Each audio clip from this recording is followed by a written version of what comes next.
जय गुरु जी, शुक्राना गुरु जी। ओम नमः शिवाय, शिव जी सदा सहाय। ओम नमः शिवाय, गुरु जी सदा सहाय। गुरु जी की प्यारी संगत को जय गुरु जी। संगत जी, आप सबका ब्लेसिंग्स फ्रॉम बड़े मंदिर 777 पर हार्दिक स्वागत है, जिसमें गुरु जी महाराज के बहुत ही प्यारे ब्लेस सत्संग आप प्यारी संगत के साथ साझा किए जाते हैं। गुरु जी महाराज की कृपा से हमने शिव पुराण का अध्ययन आरंभ किया है और आज जिस अध्याय का हम स्वाध्याय करने जा रहे हैं वे है 264 एंड 265। संगत जी, गुरु जी महाराज के जो भी हम पाठ शिव पुराण, आप नया साल तो अभी आ ही गया है और आप पिछले साल से सुनते आ रहे हैं, तो गुरु जी महाराज अगर आपको ये शिव पुराण सुना रहे हैं ना, तो कुछ ना कुछ आपकी जिंदगी में ऐसा छूटा है जो गुरु जी महाराज चाहते हैं कि वो पूर्ण हो। और वो पूर्ण कैसे होगा? अगर आपने पाठ सुना है, अगर आप कंसिस्टेंसी से सुन रहे हैं, तो जहां तक मैंने करक्स निकाला है कि इतने बड़े बड़े जो ब्राह्मण, इतने बड़े बड़े जो कुल में पैदा हुए लोग, जिनको मोक्ष मिलने ही वाला था पर मोक्ष नहीं मिल पा रहा था, सिर्फ शिव पूजन, शिव पुराण का अध्ययन सिर्फ सुनने मात्र से उन्हें शिवलोक की प्राप्ति हुई, उन्हें मोक्ष मिला, उनके सारे पाप व कर्म कट गए। अब हमें तो मृत्यु आएगी नहीं ना, क्योंकि हम सतयुग में नहीं है, हम कौन से युग में है? कलयुग में है। अब हमारे पाप और कर्मों को कटवा के हमें मृत्यु नहीं प्राप्त होगी। हमारे पाप या कर्मों को कटवा के गुरु जी चाहते हैं, वो ईश्वर चाहते हैं कि हम इस जीवन में भी थोड़ा सुख भोग के भक्ति प्राप्त कर सकें। आजकल के टाइम में सबसे ज्यादा इंपॉर्टेंट क्या है? पैसा नहीं। क्या इंपॉर्टेंट है आप बताओ? आजकल के जमाने में क्या चीज इंपॉर्टेंट है संगत जी? अगर आपको लगता है कि पैसा इंपॉर्टेंट है, मुझे लगता है जब आप पैसा कमाओगे ना, ठीक है, बहुत आप बोलते हो ना पैसा पैसा पैसा, ठीक है, जो पैसा कमाते हैं ना उन्हें चैन की नींद ही नहीं आती, टेंशन में जिंदगी गुजर रही होती है। वो क्यों हो रहा था उनके साथ? तो भाई पैसा तो चाहिए, हर एक चीज चाहिए, धन, वैभव, संपदा, हर एक चीज मुझे भी चाहिए, आपको भी चाहिए, है ना। मगर मांगने का एक तरीका होता है। हम गुरु जी से कैसे मांगे? वो हम देखो, हम अगर अपने कार्य में, हम अपने अगर कर्म अपने कंसिस्टेंसी में रखेंगे, हम बिल्कुल एक बोलते हैं ना डिसिप्लिन, गुरु जी लव्स डिसिप्लिन, अगर हम डिसिप्लिन रहेंगे, उससे क्या होगा? जब गुरुजी महाराज की बहुत बड़ी बड़ी सत्संग होते थे 2005 या 6 में, तब की मैं आपको बात बताती हूँ। होता क्या था उस टाइम? गुरुजी आते थे, डिसिप्लिन में संगत उनको फॉलो करती थी, मंत्र जाप वगैरह चलता था, ठीक है, वो संगत करती थी। गुरुजी महाराज गुरबानी सुनाते थे। वो कंसिस्टेंसी क्रिएट कर रहे हैं ना आपके अंदर, डिसिप्लिन सिखा रहे हैं आपको। तो वो डिसिप्लिन आपकी लाइफ में क्या लाएगा? वो आपकी लाइफ में बहुत बड़ा चेंज लाएगा। आप सोचोगे एक छोटी सी बात है, ये छोटी सी बात नहीं है संगत जी। अगर आपको भी धन, वैभव, संपदा सब कुछ चाहिए, हर एक चीज आती है, ऐश्वर्य आता है। मैं भी बहुत काली पड़ती थी जिंदगी में कि हाँ ये क्या है, मुझे मिल नहीं रहा, बट ऑन टाइम वक्त के साथ साथ मेरे गुरु ने जो चाहा है, मुझे उसकी कदर है। जो मैं चाह रही थी वो मुझे उस पर कोई वो नहीं है कि हाँ मैंने ठीक सोचा था ना। अगर मैं चाह रही हूँ कि मुझे ये फलानी चीज इस टाइम पे मिले, वो ना मिले, गुरु मेरा बोल रहा है कि नहीं इसको 6 महीने के बाद देनी है, तो मैं अपने गुरु के साथ हूँ। हो सकता है उसमें मेरे लिए बहुत बड़ा कल्याण लिखा हो, तो वो चीज आपको माननी पड़ेगी।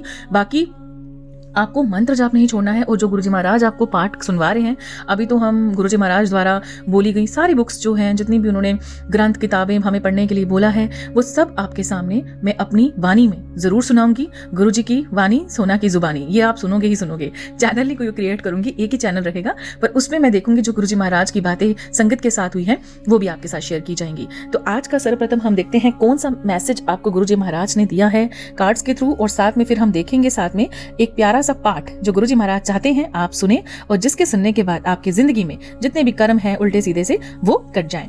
संगत जी, गुरुजी महाराज कहते हैं, संगत जी आपने एक उपाय करना है।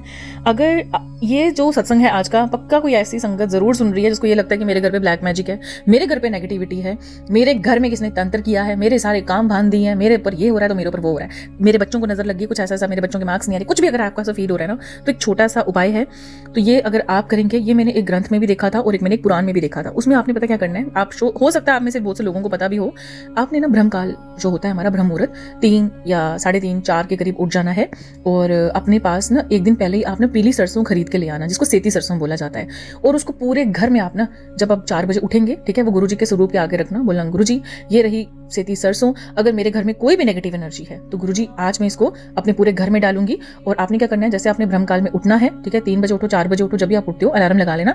जितने भी आपके घर के रूम्स हैं सब में धीरे धीरे करके ना आपने वो सारी पीली सरसों जो है पूरे अपने कमरों में सब जगह वो है, आपने क्या करना है, उसको छट्टे लगाते हैं ना, जैसे फेंकते हैं ऐसे करके जोर जोर से हर तरफ जो है कोने कोने में पूरा आपने फेंक देना, ठीक है। तो मैंने भी एक बार किया था, तब मैंने इसको आधा किलो आई थिंक मंगवाया था, तो मेरे पूरे घर में हो गया था। फिर जब सुबह 11-12 बजेंगे ना, ठीक है, उसमें आपने क्या करना है, मंत्र जाप करते जाओ और आपने ये सारी सरसों फेंक देनी है। देखो ये सेती सरसों क्या होती है, ये हमारे हिंदू समाज में, हिंदू धर्म में, इसे नेगेटिव एनर्जी, बुरी नजर लगी हो, कुछ भी है, उसके बहुत काम आती है, क्योंकि काफी पवित्र मानी जाती है। तो जब आपने वो ब्रह्म काल में कर दिया, ठीक है, ब्रह्म मुहूर्त में आपने पूरे घर में इसको वितरण कर दिया, उसके बाद जब दिन के 12 या 11 बजेंगे आपने मंत्र जाप चलाना है और झाड़ू लेना है। जो आपने सिर्फ फ्लोर में, जितनी फ्लोर में आपको दिखेगी ना, वो आपने निकाल के सारी जो है साफ करनी है, और उसको सीधे क्या करना है, वॉश आउट कर दो, नाली में फेंक दो, जो भी भी आपने करना है कर लो। सिंपल झाड़ू लेना है, सारा आपने इकट्ठा करके उसको डस्टबिन में डाल के तो बाहर आपने डिस्पोज ऑफ कर देना है। तो ये अगर आप करोगे आपको काफी आराम मिलेगा। मंत्र जाप तो चलता ही रहता है। दूसरा मैंने आपको एक और उपाय बताया था, आपने जल प्रसाद लेना है, ठीक है, खाली गिलास में जल प्रसाद डालना है। उसके बाद आपने क्या करना है, उसमें गंगा जल ऐड करना है, ड्रॉप्स आपने थोड़ा सा डालना है गुलाब जल का ड्रॉप्स डाल के आप उसमें थोड़े से तुलसा जी के पत्ते अगर आप डाल सकते हो, ठीक है, तो आप मग भी ले सकते हो 500 ml का, और आपने ना किसी स्प्रे बॉटल में, जैसे स्प्रे बॉटल होता है ना जो नाई के पास होता है, जो कटिंग से पहले वो स्प्रे करता है तो उसे धुआं हो जाता है, स्प्रे बॉटल होती है, वाटर बॉटल की स्प्रे बॉटल, वो अपने पूरे कमरों में करना है। उसमें क्या होगा, गंगा जल और जब ये अमृत मिलता है ना हमारा जल प्रसाद, तो बहुत काम करता है। और रोज का जो इत्र होगा आपके घर में फ्रेग्रेंस लाएगा, प्लस तुलसा जी, वो जितनी भी नकारात्मक शक्तियां होती है ना वो उस जल से ही सब भाग जाती हैं। अगर आप वो भी कर सकते हैं तो वेल एंड गुड है। ये सब मैं खुद टेस्ट करती हूँ, खुद ट्राई करती हूँ। कभी मैं अगर मेरे पास वक्त हुआ तो मैं एक रील बनाऊंगी उसके ऊपर, और अगर आप चाहते हो कि मैं रील बना के आपको पूरा बताऊं तो मैं इस चैनल पे वो रील अपलोड कर दूंगी। तो वो आप क्या कर सकते हो, आप सेम वैसा कर लेना। आप ये 2 उपाय अगर आप करोगे तो ये नेगेटिविटी अगर आपको फील होती है, घर में हैवीनेस फील होती है, ये जरूर चली जाएगी। पर संगत जी, जो पितृ दोष है ना वो इन दोनों चीजों को करने के बाद भी नहीं जाता। नेगेटिव चीजें भाग जाएंगी, किसी के द्वारा भेजी गई भाग जाएंगी, पर जो आपके घर के पितृ नाराज है ना, वो सिर्फ शिव पुराण सुनने से, उनका अध्याय सुनने से ही वो शांत होंगे, उनको मुक्ति मिलेगी। ठीक है संगत जी, आज का थॉट बहुत लंबा हो गया है, तो आइए आज का पहले हम अध्ययन आरंभ करते हैं। प्रथमे गुरु जी को वंदना, द्वितीय आदि गणेश, तृतीय कृपा करो शारदा, मेरे सभी कार्य करो हमेश। ओम नमः शिवाय, शिव जी सदा सहाय। ओम नमः शिवाय, गुरु जी सदा सहाय। संगत जी, आज के पाठ में लोक हितकारी शिव महात्म दर्शन का वर्णन है। सूत जी बोले, हे ऋषियों, इक्ष्वाकु वंश में बड़ा पुण्यात्मा राजा हुआ जिसका नाम मित्रस तथा उसकी पत्नी का नाम दमयंती था। वह अति पतिव्रता व धर्म परायणी स्त्री थी। एक दिन राजा शिकार खेलने वन को गए। वहां उन्होंने कमठ नामक दैत्य को, एक महात्मा को परेशान करते देखा। उस महात्मा के कष्टों को दूर करने के लिए उन्होंने उस राक्षस को मार डाला। तत्पश्चात वापस आकर अपना राजकाज देखने लगे। उधर उस दानव के छोटे भाई कपट ने राजा से बदला लेने के लिए रसोइये का वेश बनाया और राजमहल में नौकरी करने लगा। एक बार गुरु जयंती के अवसर पर राजा मित्रस ने अपने गुरु वशिष्ठ को भोजन के लिए आमंत्रण किया। गुरुदेव राजा के घर पधारे।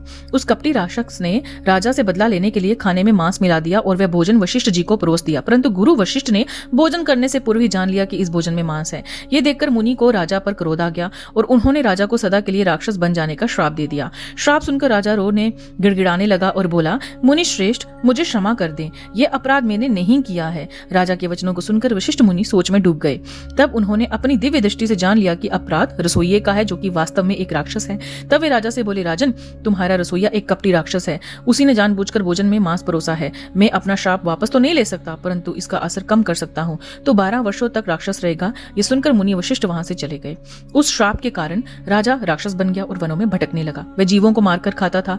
एक दिन वह भूखा भटक रहा था, तभी उसने एक आश्रम में किशोर अवस्था में एक युवक को मुनि रूप में तपस्या करते देखा और उसे खाने के लिए दौड़ा। मुनि की पत्नी ने देख लिया कि वह राक्षस उसके पति को खाना चाहता है। उस ऋषि पत्नी ने राक्षस से प्रार्थना की, मेरे पति को छोड़ दे, परंतु उससे मुनि को अपना आहार बना ही लिया।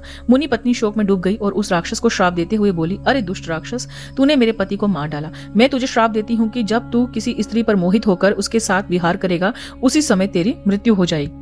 इस प्रकार राक्षस को श्राप देकर वे सती हो गई। 12 वर्ष बीत जाने पर राजा को अपना शरीर वापस मिल गया। उसने जाकर अपनी रानी को श्राप के बारे में बताया। ये जानकर रानी राजा को अपने पास नहीं आने देती थी, परंतु उन दोनों की संतान न होने के कारण दोनों बहुत दुखी थे। एक दिन दुखी राजा वन में चल गया, परंतु ब्रह्महत्या के पाप ने उसका पीछा नहीं छोड़ा, क्योंकि जिस मुनि को उसने खाया था वो ब्राह्मण था। तब राजा व्याकुल होकर गौतम ऋषि की शरण में चला गया। राजा ने उन्हें सारा वृतांत सुना दिया। तब गौतम ऋषि बोले, हे राजन, पश्चिम दिशा में जाओ, वहां गोकर्ण नामक तीर्थ है। देखो, ये हमारे भारत में ही होगा, ठीक है। भारत में जो भी हमारा मैप है ना, उसमें जो भी पश्चिम में जितने भी हमारे राज्य, सिटी, स्टेट्स जो भी पड़ती हैं, ये वहां पे गोकर्ण नामक कोई तीर्थ है, जहां महाबल नामक ज्योतिर्लिंग है। महाबल नामक ज्योतिर्लिंग है। उस कुंड में स्नान करके देवादिदेव महादेव जी का पूजन अर्चन करने से सभी पाप नष्ट हो जाते हैं। इसलिए तुम वहां जाकर शिव जी की आराधना करो, तभी तुम्हें ब्रह्म हत्या के पाप से मुक्ति मिलेगी। गौतम ऋषि के वचन सुनकर राजा प्रसन्न हुआ और उनसे आज्ञा लेकर गोकर्ण तीर्थ को चला गया। वहां उसने कुंड में स्नान करके भगवान शिव का पूजन और आराधना आरंभ कर दी, जिसके फलस्वरूप राजा को क्या हुआ, उसके फलस्वरूप राजा को ब्रह्म हत्या के पाप से मुक्ति मिल गई। बोलिए शंकर भगवान की जय। जय गुरु जी, शुक्राना गुरु जी। संगत जी, अगले अध्याय में हम सुनेंगे पशुपतिनाथ शिवलिंग का महात्म्य। जो पशुपतिनाथ है ना, नेपाल में है ना पशुपतिनाथ, उस शिवलिंग का महात्म हम जो है आज इस अध्याय में सुनेंगे। सूत जी बोले, हे ऋषियों, देवादिदेव कल्याणकारी भगवान शिव का गोकर्ण नामक एक एक और तीर्थ है जो कि उत्तर दिशा में स्थित है। ये महान ज्योतिर्लिंग संपूर्ण पापों का नाश करने वाला है। ये गोकर्ण क्षेत्र महापवित्र है। इसी के पास एक सुंदर रमणीय महावन भी है। इसी महावन में चंद्रमौली भगवान शिव वैद्यनाथ के रूप में स्थित है। जहाँ पे वैद्यनाथ ये है ना, शिवलिंग है ना, वहीं पे ये गोकर्ण जगह भी आपको मिल जाएगी जहाँ पे ज्योतिर्लिंग है। उसी महावन में चंद्रमौली भगवान शिव वैद्यनाथ के रूप में स्थापित हैं, जो कि संसार के समस्त चराचर जीवों को सुख देने वाले, उनका कल्याण करने वाले तथा उनकी कामनाओं को पूरा करने वाले हैं।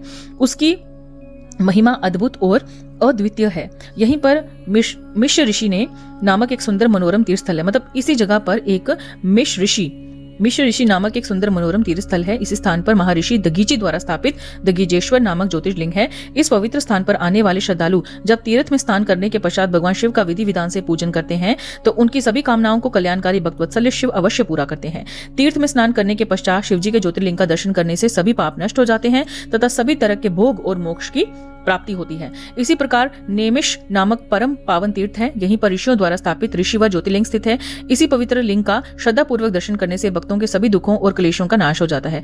अंत समय आने पर वे सभी सुखों को भोगकर स्वर्ग को जाते हैं। हरण नामक क्षेत्र में अघापह नामक शिवलिंग है। इसके दर्शनों से करोड़ों हत्याओं के पापों से भी मुक्ति मिल जाती है। देवप्रयाग में ललितेश्वर नामक ज्योतिर्लिंग स्थित है, जो कि अपने भक्तों की मनोकामनाओं को पूरा करने वाला है। नेपाल में पशुपति नामक ज्योतिर्लिंग स्थित है, जो कि अभिष्ट फल देने वाला है। इसके पास ही मुक्तिनाथ नामक शिवलिंग है। ये मुक्तिनाथ शिवलिंग भोग और मोक्ष प्रदान करने वाला है। इस प्रकार भगवान शिव के उत्तम ज्योतिर्लिंग पृथ्वी पर सभी जगह स्थित और अपने भक्तों की रक्षा एवं कल्याण करते हैं। अब भगवान शिव तो उत्तम ज्योतिर्लिंग में के रूप में ही पृथ्वी पर स्थित हैं और वहीं से अपने जो भक्तों की क्या कर रहे हैं, रक्षा भी कर रहे हैं और उनका कल्याण भी कर रहे हैं। और संतों के रूप में, ठीक है, एक साधारण मनुष्य के रूप में आकर हमें वो बताते हैं कि मैं हूं, था, हमेशा रहूंगा, बस तुम भूल गए हो। ठीक है संगत जी, आवाहनम न जानामि तर्वाचनम पूजा चेवम न जानामि क्षम्यता परमेश्वरी मंत्रहीनम क्रियाहीनम भक्तिहीनम सुरेश्वरी यत् पूजितम मया देवी परिपूर्णम तदस्तु में सच्चियां जोता वाली माता जी तोहाड़ी सदा ही जय। संगत जी, आज का अध्याय हम यहीं समाप्त करते हैं। आपको लिंक चाहिए, आप चैनल को सब्सक्राइब करके बेल आइकन को प्रेस कर लीजिए और गुरु जी के श्री चरणों में जय गुरु जी, शुक्राना गुरु जी लिखना ना भूलें। ठीक है, और साथ ही साथ में आपने एक और काम करना है, जो मैंने आज आपको टेलीपैथी दी है उस पर सोच विचार करना। मन करता है तो करना, नहीं मन करता है तो करने की कोई जरूरत नहीं है। मंत्र जाप करो, गुरुजी उसमें भी आपका कल्याण करेंगे। सबके लिए जय गुरुजी, शुक्राना गुरुजी। कल मिलते हैं 12 बजे।